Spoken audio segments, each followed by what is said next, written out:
22:39 minutos en la República Argentina. Último bloque. Habíamos anticipado Juan Cruz Butbulowski hablando de la realidad de la causa contratos truchos legislativos. Juan. Daniel, buenas noches a vos y a toda la audiencia. Es así, más de 2 años pasaron de aquel momento en el cual el sargento García puso al descubrimiento lo que estaba ocurriendo en la sucursal del Banco de Entre Ríos de Avenida Ramírez y Don Bosco, cuyo desenlace final tuvo... Septiembre de 2018. Septiembre de 2018, exactamente. Un desenlace final en el domicilio del matrimonio Beckman-Mena, que terminó con la detención. Actualmente la investigación penal preparatoria está casi en la etapa final. Está a la espera de resultados periciales, en los cuales está trabajando una contadora, una perito contadora del Superior Tribunal de Justicia, pero también un hombre de los abogados defensores, un contador, un perito de parte ligado también al Club Estudiantes, que fue puesto por los abogados defensores para determinar cuál es la magnitud de... O sea, fue puesto por Fauce, sería. Y es para el sintetizar, digamos, es el presidente del Club Estudiantes. Y abogados defensores. Uno de los abogados defensores, efectivamente. Sí. Decíamos, se está tratando de determinar cuál es el monto sustraído. Recordemos que Fiscalía tiene comprobado, según sus cálculos, una estafa en los 10 años investigados de más de 2.000 millones de pesos. Bueno, esto es criticado por las defensas, por eso ponen a ese contador con el objetivo de controlar y que esté el resultado pericial. Insistimos, la investigación penal preparatoria, una vez que tenga el dictamen pericial, se eleva a juicio. Ya está lista para elevarse a juicio. La disyuntiva está en que el año que viene es un año electoral. Y esto es una causa que con tiene... mucha suerte, segundo semestre. Con mucha suerte, segundo semestre. Con mucha suerte. Porque hay muchos... Semestre de elecciones también, aunque hay que ver cómo se distribuye el calendario electoral respecto a provincia y nación.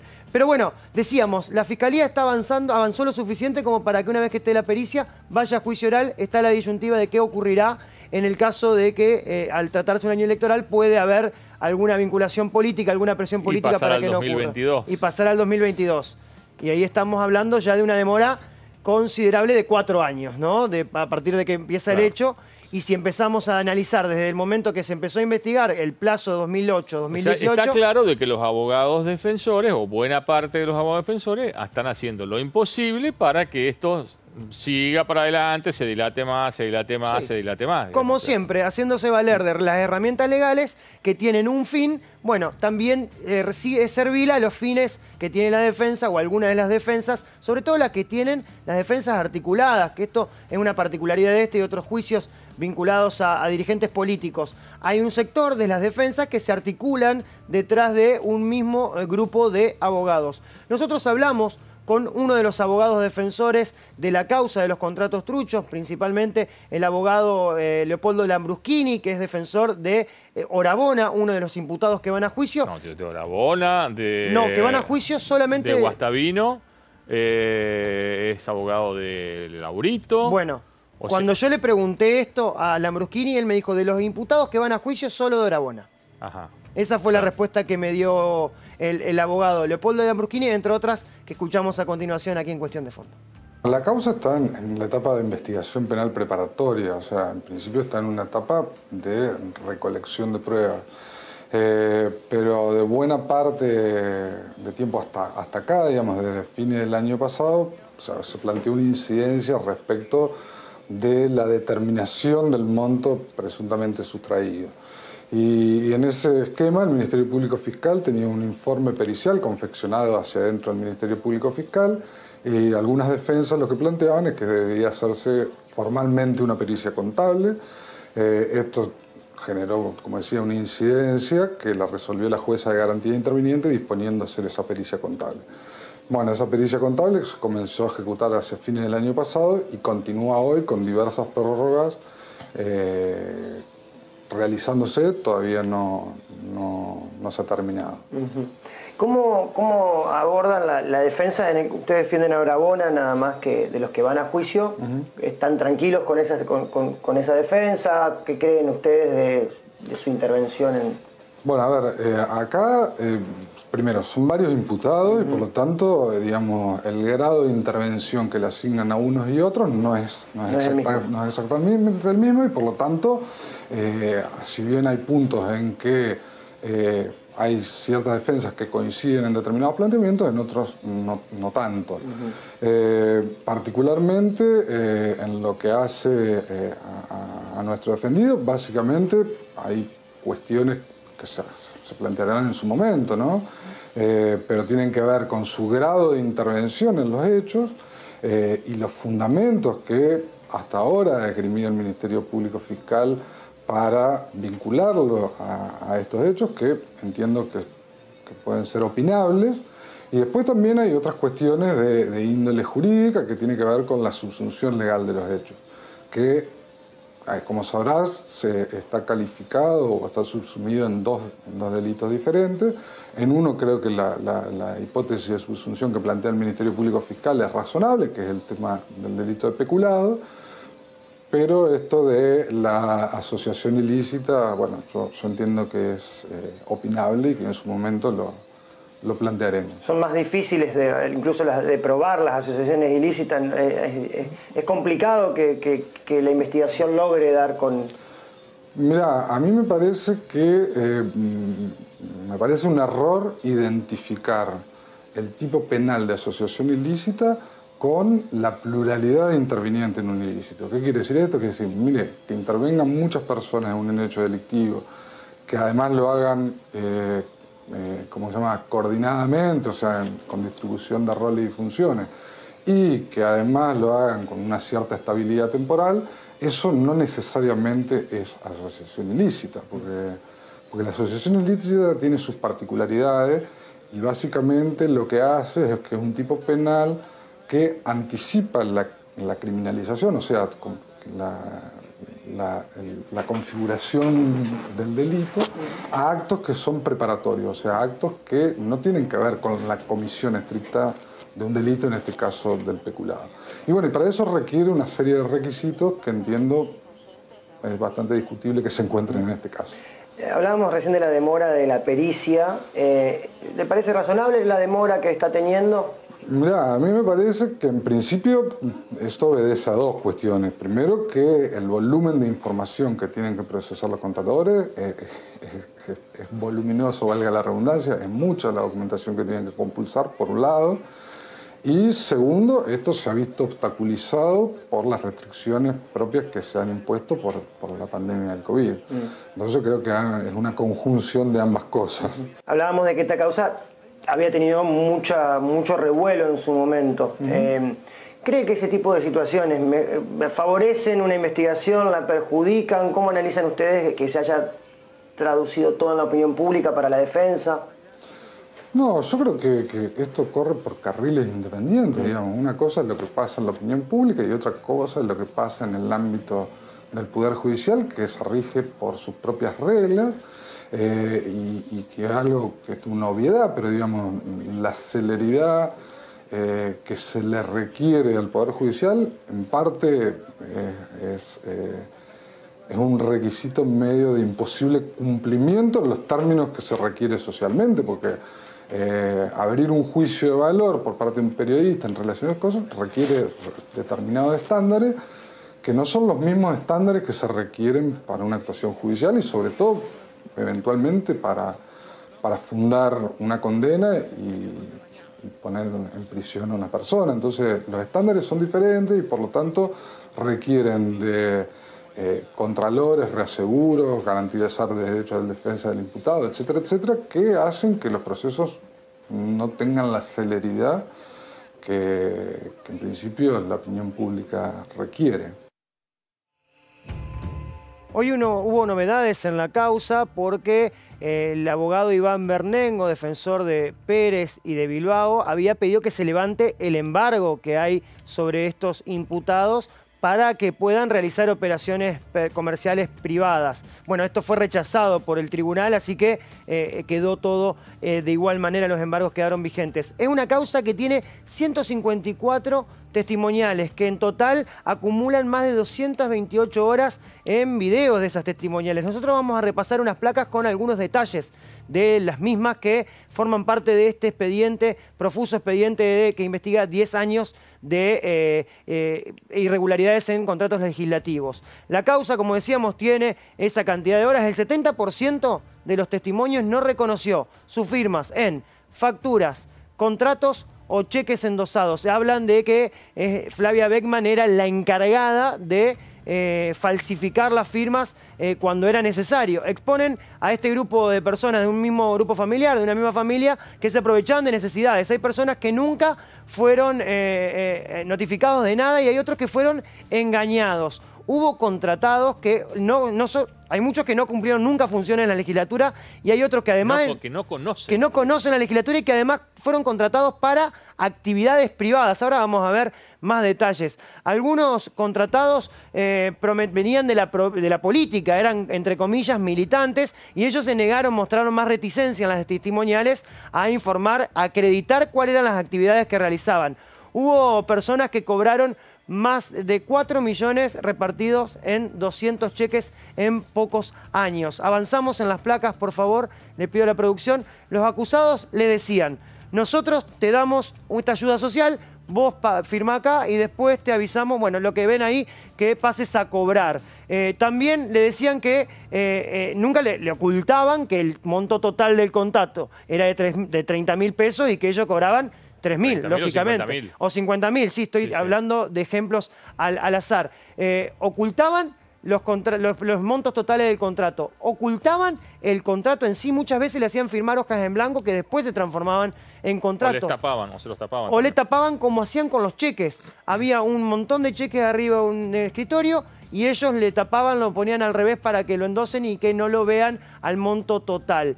Decíamos, Beckman era la persona que se encargaba de falsificar. ¿Qué pasaba cuando...? Ahora vamos a ver el mecanismo, pero al principio funcionaba en el minimercado que tenía el matrimonio Beckman-Cialocomo en la zona este de Paraná. Algunos se enteraban que estaban dando alguna ayuda e iban a consultar a ese lugar.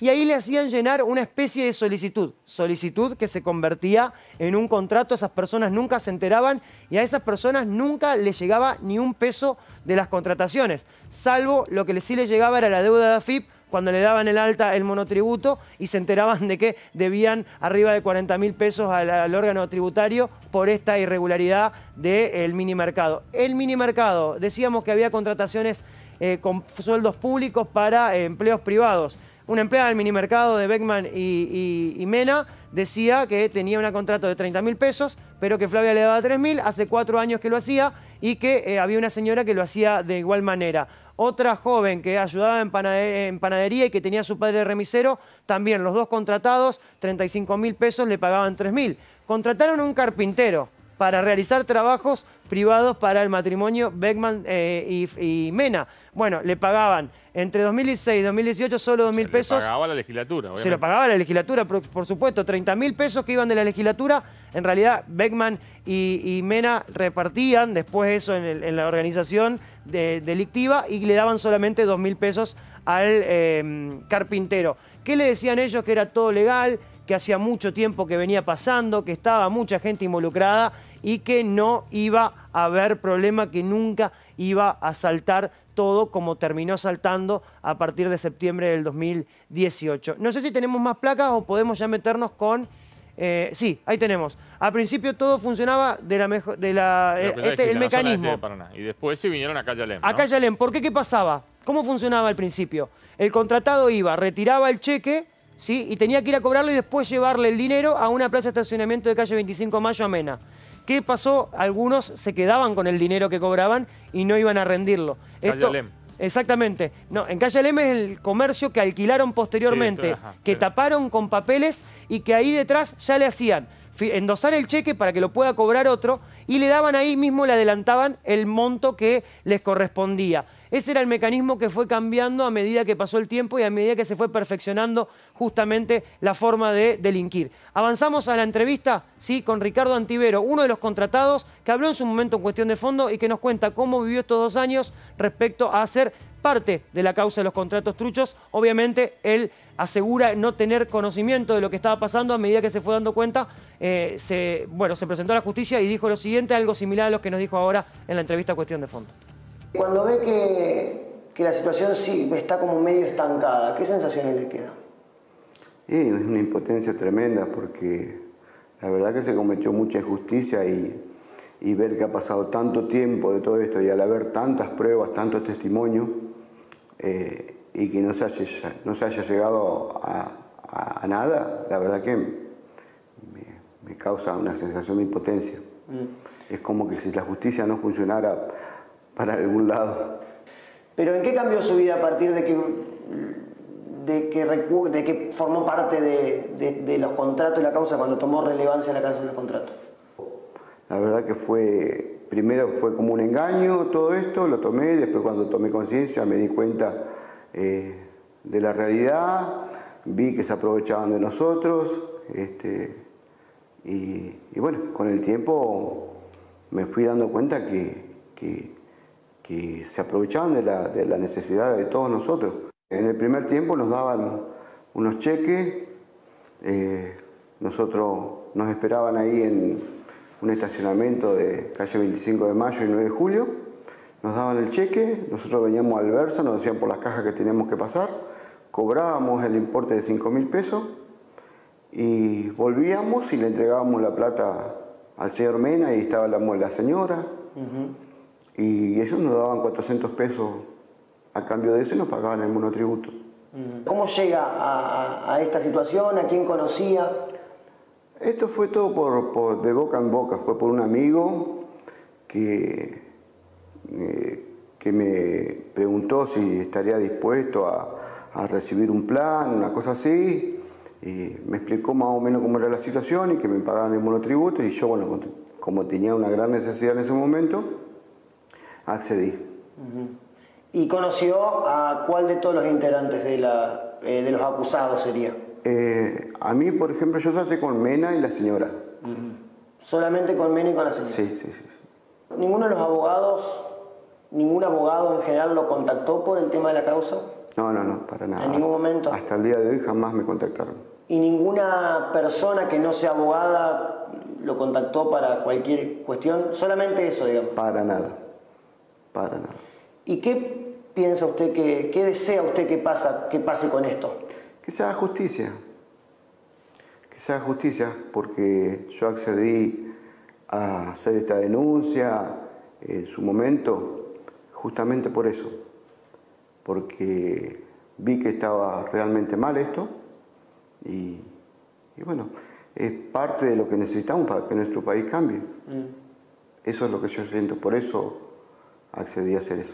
¿Usted en qué momento se dio cuenta que lo que estaba pasando estaba mal? ¿Cuando explotó todo o usted ya iba viendo que había cosas que no estaban bien y eso le generó ruido?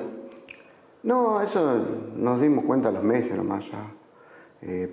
Los primeros meses, bueno, nos daban, como le dije, nos reclutaban en la casa de Mena o en el negocio que tenía ahí por los rincones o en un local que supieron tener acá en calle Alena ante 9 de Julio, por ahí. Y nos daban los cheques y nosotros cobrábamos, pero mucha gente se le iba con el dinero, no le volvía a dar la plata. Entonces ahí cambiaron la modalidad por darnos un cheque endosado. O sea, nos daban el cheque, nosotros lo firmábamos atrás, hacíamos la factura y bueno, y después ellos se ocupaban de... ¿Ellos lo cobraban? Claro, ellos tenían una persona, un tal Luna me parece que es de apellido, un señor que ya falleció ya. Ese era el encargado de salir, porque lo veíamos mientras esperábamos nosotros todo eso, salir con los cheques al banco, cobrar, se descargaba y volvía a salir y así. Eran muchos cheques. Muchos cheques. Nosotros cuando íbamos a retirar los cheques, y eran altos así de cheques. Y luego teníamos que hacer la factura, que estaba el talonario nuestro lo tenían ellos. Ellos manejaban su talonario. Ellos tenían ustedes llegaban ahí, tenían que hacer la factura. Endosábamos el cheque. Y le daban el monto mínimo que... ¿A usted cuánto le daban? 400 pesos nos daban en esa época. ¿De cuánto era más o menos? El cheque era de 5.000 pesos. Y los cheques figuraban a nombre nuestro.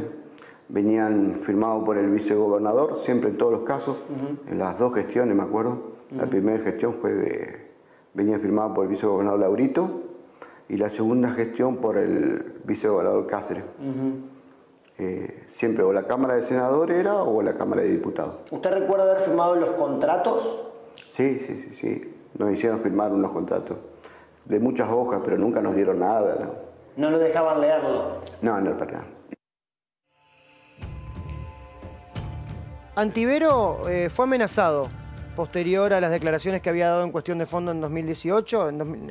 Él trabaja en la calle y le dijeron, dedicate a lo tuyo, no hagas más cosas. Él claramente lo encuadra dentro de esto. Así que eso hay que tenerlo en cuenta porque la valentía de poner la cara a veces tiene sus represalias. Él, aún así todo, no se doblega y insiste en pedir justicia. Bueno, quedan muchos aristas para profundizar, pero está bien el informe.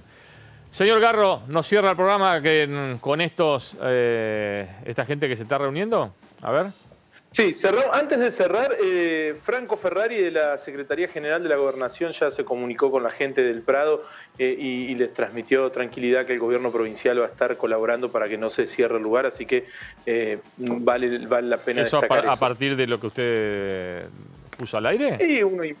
Y uno imagina que por ahí eso aceleró o quitó un poco el temor que tenía la gente de que cierre. Ojalá que si sirvió para eso, es fantástico.